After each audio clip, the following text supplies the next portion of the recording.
How to identify termite mud tubes.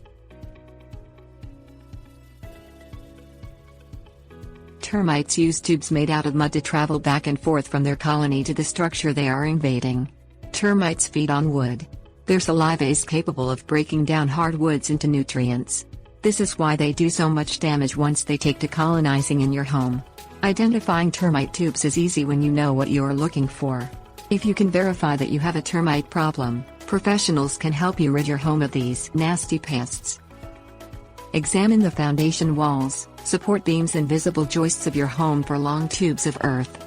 The tubes will look like long lines of dried mud. Compare the size of any tubes you find to the diameter of a pencil. This is the average size for termite tubes. Follow any tubes you find in your home to see if they lead to the ground anywhere. Termites will enter the home from either the ground or where tree limbs or other wood touches the home.